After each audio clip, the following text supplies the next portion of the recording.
and this recording to just refresh yourself before the test. This unit is on colonization.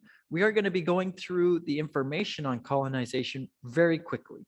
Like in 2 weeks or 3 weeks, we're going to be through all the information, and then we will be doing a simulation, the simulation of colonization of the world. Some of you will be victors. Some of you will be slaves. I'm sorry. Some of you will be champions. Some of you will be losers. I hope not, but that's just kind of how the world works during the age of colonization. Okay, writing down, you have 2 minutes. 2 minutes. What is greed? What?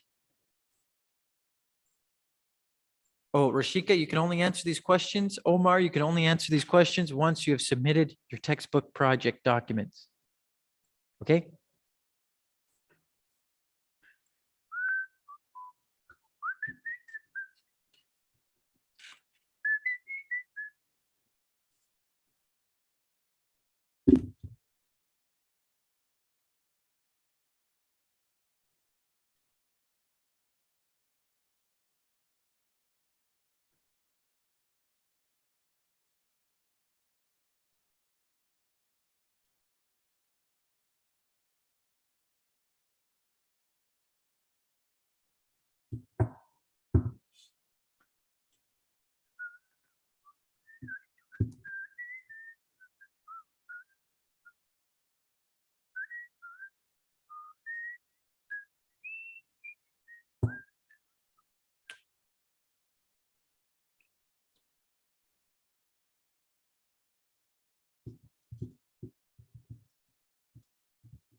Are you done, Clive? Clayton, have you answered the questions?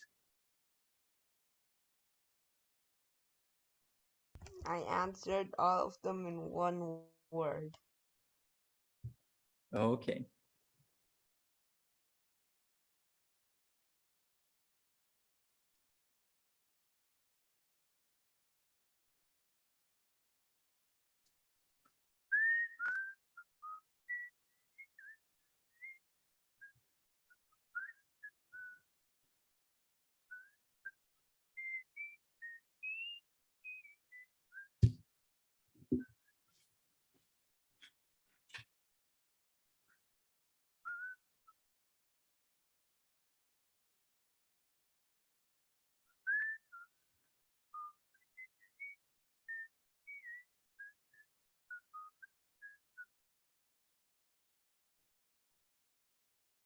Okay, running out of time.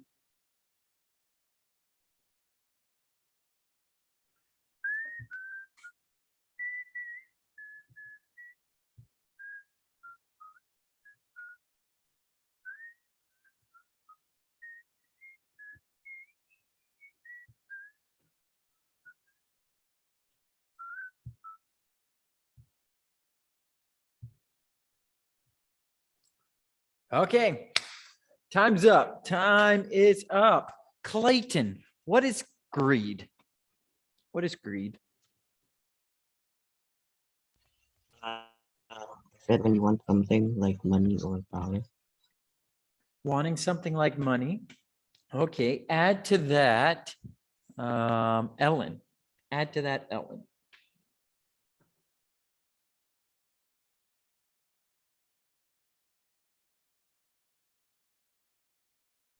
Ellen, I know you're in there. Yes. Add to it. What is greed?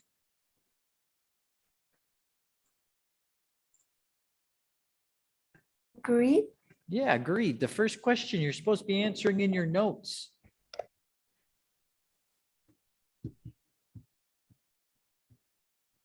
Omar, you can laugh. You're next.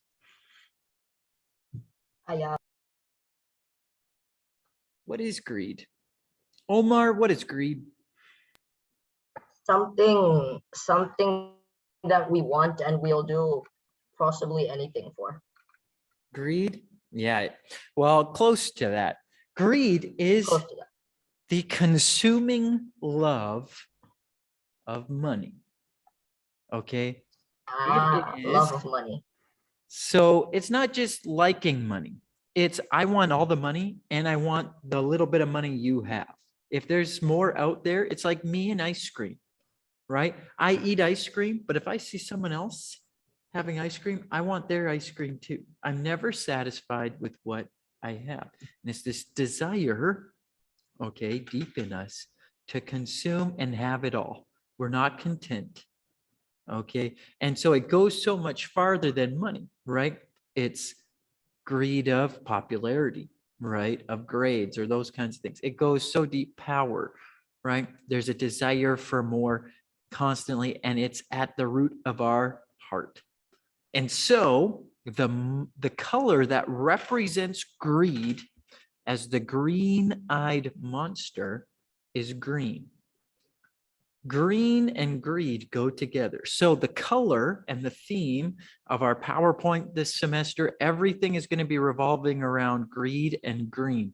As we learn about colonization, the expansion of the world, what was it all about? The root of it always trickled down to money, needing more power, influence through money. Now, an interesting thing about money is we need it.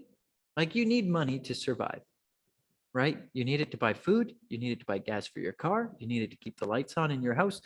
You need money. So is it wrong to love money?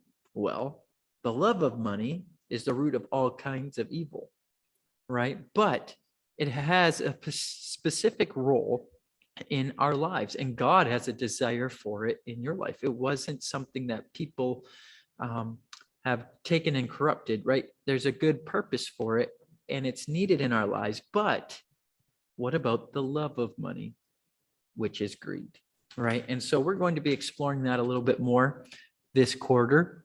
But how do we love our neighbor? Who's going to answer? Felicia. How do we love our neighbor? Maybe by helping them when they need help. Helping them when they need help. Okay. Add to that, Evan.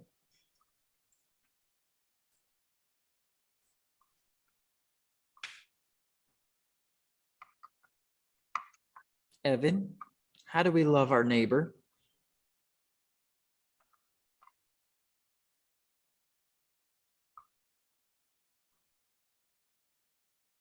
Evan, I can see you. I know you're there.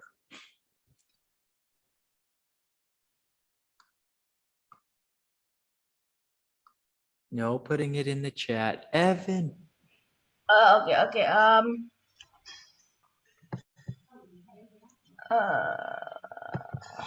How do we love our neighbor?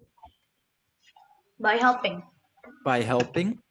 Okay. How many of you guys raise your hand if you've ever heard of this, right? The golden rule. How many of you guys have heard of the golden rule?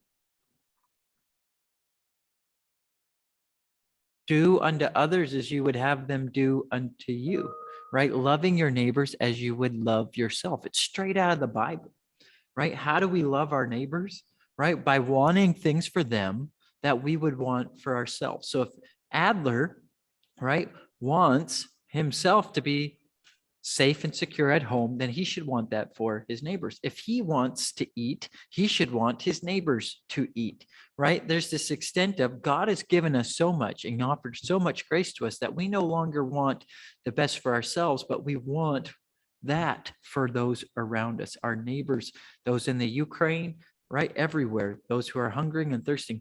Our neighbors play a huge role in how we interact with the world, how we love our money and ourselves.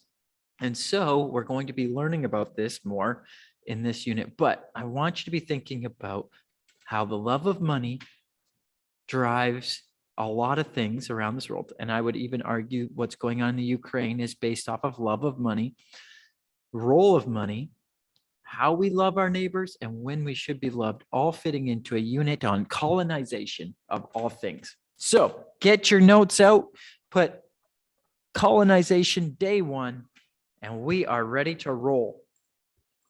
Okay, colonization. Here's our game plan. What is colonization? Where did it begin? What is the rules of it? And then we might get to a reading about Australia and the colonization that happened there. But what is colonialism? listening.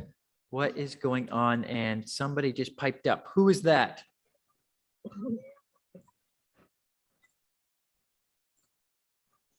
Okay.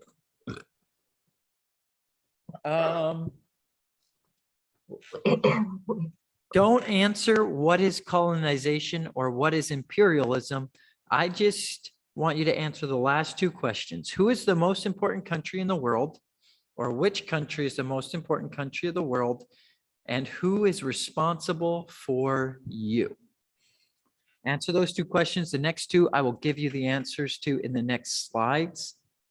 And we'll discuss them there. We don't have a lot of time today, so we're going to just be hammering this out as fast as we can. Which country is the most important country in the world? And who is responsible for you?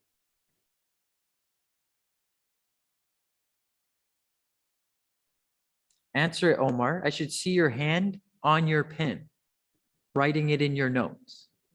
Yeah. Do it, do it, do it. This is not fun and games class. This is serious learning. Ellen, turn on your camera. Bentley, welcome to class. Theresa, turn your camera on.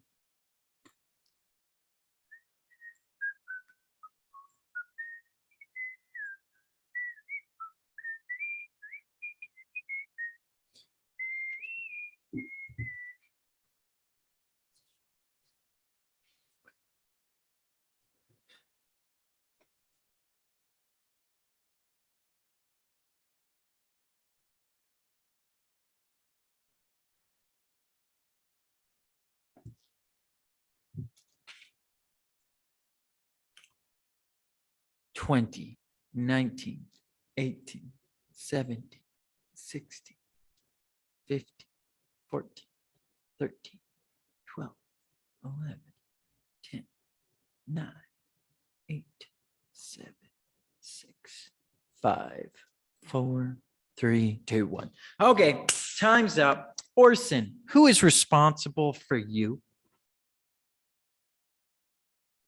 My parents. Why? What? Why? Why? It's my parents and me myself. Well, because usually I do like things that are not right, which will cause me to injuries, and probably my parents because I live in their house. Right? Yeah, probably because you live in their house. They're your parents. So when you Uh-huh. are at school, you punch Omar in the face. Who gets the detention? Me? Not your dad, No, but he's responsible for you. no. Well, I said it's me and my parents. No. Isn't the law making the parents responsible for you like the law? Like, Yeah, actually, if you are Orson and you burn down a building, who's paying for that building? Not The Orson. parents, Orson's dad. not me. Did you know the Uh-huh. laptop you are looking at me on, the cell phone you use, if you were to commit a crime using that, because you aren't actually able to officially own one of those things, your parents would have to face the criminal charges for it. So if you are viewing things like pornography, if you are sending pictures, inappropriate pictures to other people on your phone, and you get found out and the cops look at it, you know who's going to jail? Not you, your dad, whoever owns it. So probably your father, because he's probably the one who put his money in to buy that device. When you're 18, you make a mistake, who should pay? You. Right? It always comes back to you. So often in today's world, we like to think it's somebody else's fault, right? Clive isn't doing well in his class because of Wi-Fi connections or things like that. Or the teacher doesn't take time to talk to him or something like that. When in reality, right? Clive is the one who doesn't ask the questions. Clive is the one who doesn't do these other things to help or study his homework, right? After all the dust falls down, the smoke's gone, we're going to get back to seeing that it's you who needs to take responsibility.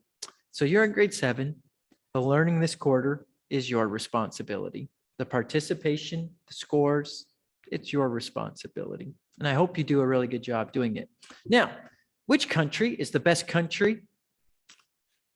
Mosh, which country is the best country? Most important country in the world? Mosh? Mosh? Which country? The United States. Seriously? When you cheer at the Olympics, which country? You're cheering for the US, Clive?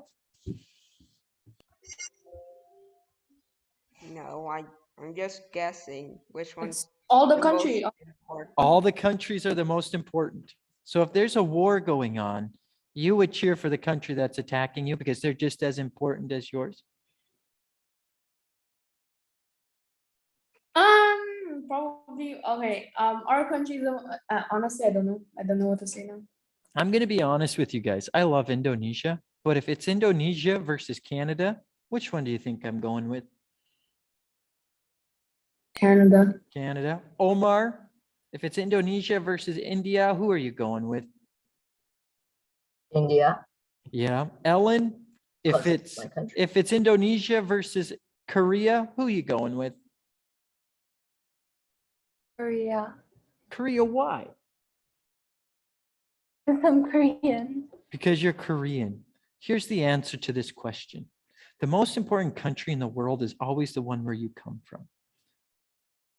You better write it down. Why? Because I thought it countries, was like the influence. Clive is trying to be really smart, right? Clive, it's the country where you come from. And you know how long it has been this way? Forever. There's never been a time where a country's like, my country isn't as, or this country is more important than mine. So I'm going to do everything I can for that country and not my own. Now, there's people who have been paid a lot of money to be saboteurs or spies on behalf of another country, but the heart of it was they loved money more than anything. But when push comes to shove, they're still going to work on behalf of their country. And so, the most important country is the one where you come from. Okay. Why are we looking at this? Because colonization is this idea of my country is best. I'm going to do everything I can for my country because it's the most important. In the Olympics, I cheer for it. When it's at war, I fight for it. When it's awesome, I celebrate it because it's mine. Right? Colonization, the process of it is all based off of this love for country and this idealism to see it be as great as possible. So colonization, write this down. It will be on a test. Repeat, will be on a test. It's a process by which a central system of power, government, that's another word for government, dominates the surrounding land and components of it. So going in and taking over another people or government. We see it happening right now in the Ukraine. We see it, China's doing it all over the world in Africa and other places, right? Japan did it to Indonesia during the war. The Dutch did it to Indonesia before the war. Another country, another government comes over and dominates the surrounding land and its components, the resources and the people, the animals, the environment, all those kinds of things. Dutch, Portuguese, oh yeah, the Portuguese in England also colonized Indonesia. Colonization, it's this action or colonization of going out, taking more land to make your country bigger, better, stronger. Because the government in power is always about themselves, and the best country in their eyes is always their own. Okay? Now, colonization is a little bit different than imperialism. Colonization is the action, okay, is the process of a government going and doing it. Imperialism is a policy of extending a country's power and influence throughout diplomatic or military force. Right now, Russia is imposing imperialism. Imperialism is the gasoline that you put in the car to make colonization happen. Okay, colonization's a car, right? It only works when you put imperialism gas into the engine, okay? And countries start to say, we're going to build our military, we're going to build our boats, we're going to send more guns and ammunition into this area so that we can take it over and have power and dominance over it, so that the resources there can now be used for our country. Okay, does that make sense? Omar, you got this written down? Yep. Great. Colonization is what we're studying. It has dominated the history of the world for forever almost. It's been going on for a really long time. Now, we don't have a lot of time, but we're going to try to get through as much of this as we can before the end of class. So imperialism, the process of one country taking over another. Now, what do you know about colonization? Why did the Dutch come to Indonesia? Does anybody know why the Dutch came to Indonesia and colonized it? What? I Spices. think it's because the spice. Yeah, they came for spices. What would they do with the spices? Sell them, right? They sell it. And what do you get when you sell something? Money. Money, right? So they came to Indonesia for money. Why would they stay in Indonesia? It's so far away from the Netherlands. It's 150 times bigger than the actual country of Holland. Why would they stay? Probably to get more of the spices and get more money. More money, right? So they came Yeah. for money. They stayed for money, right? If you have a store that's making you money, are you just going to say, oh, I don't want it anymore, right? You're going to keep it, right? And that's why they stayed. Then why could the Dutch actually colonize Indonesia? Why could they do what they do? Why could they expand? Why could they take over ports and build cities? Probably because they were bigger than us. They were stronger, probably. Because they had Money. the money. It's all about the Ooh. money. Okay. So you got this green background reminding you colonization, whether it's the Dutch in Indonesia or the British in India or the British in China or like wherever, Korea, Canada, right? They come for the money, they stay for the money, the benefit is the money, and they can do what they can do because they have the money to buy guns. They have the money to sail boats. If you don't have the money, you don't have power. So the golden rule of history is the one with all the gold makes all the rules. Be the one with the gold, you make the rules. Hope you got that down. The money, the money, the money. Now, why were people so interested in dominating the world and bringing, right, their ships on other people's shores? Well, they had this idea that the entire world was a pie. Okay, the whole world was a pie. Okay, and there's only so much money out there, right? There's only so much gold. There's only so many trees and spices. And if you want to be rich, you have to have the biggest slice of pie. And so if you're England or the Netherlands, your pie in Europe is small, but you might be able to go take somebody else's piece of pie in India or in Indonesia.